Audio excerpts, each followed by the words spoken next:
அஸ்ஸலாமு அலைக்கும் சொந்தங்களே, எல்லாரும் எப்படி இருக்கீங்க? இன்றைக்கி ரஃபல்லோ ட்ரஃபிள்ஸ் எப்படி செய்யலான்னு பார்ப்போமா? ஒரு பவுலில் பாதாம் எடுத்துக்கோங்க. பாதாமோட ஹாட் வாட்டர் ஊற்றிக்கோங்க. அப்போனா தான் அந்த ஸ்கின்லாம் உரிக்க முடியும். அதை ஊற்றிட்டு ஓரமாக வச்சுக்கோங்க. அதுக்கப்புறமா பிளேட் இல்லை பவுல் எடுத்துகிட்டு அதில் டெசிகேட்டட் கோகோனட் எல்லா ஷாப்லேயுமே அவைலபிளாக இருக்கும். அதை போட்டுட்டு அது கூட கண்டென்ஸ் மில்க் ஆட் பண்ணிக்கோங்க. கண்டென்ஸ் மில்கை நம்ம பால் பிடிக்கிற அளவுக்கு அந்த கன்சிஸ்டன்சியில் இருந்தால் போதும். அந்த அளவுக்கு நீங்கள் ஆட் பண்ணால் போதும்.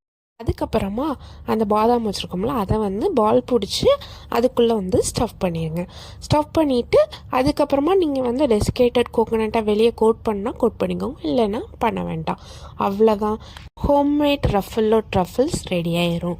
ரொம்ப ரிச்சான சாக்லேட். கண்டிப்பாக எல்லாருமே ட்ரை பண்ணுங்கள். வேறு என்ன மாதிரி வீடியோலாம் வேணும்னு கமெண்ட் பண்ணுங்கள் சொந்தங்களே. தேங்க்ஸ் ஃபார் வாட்சிங்.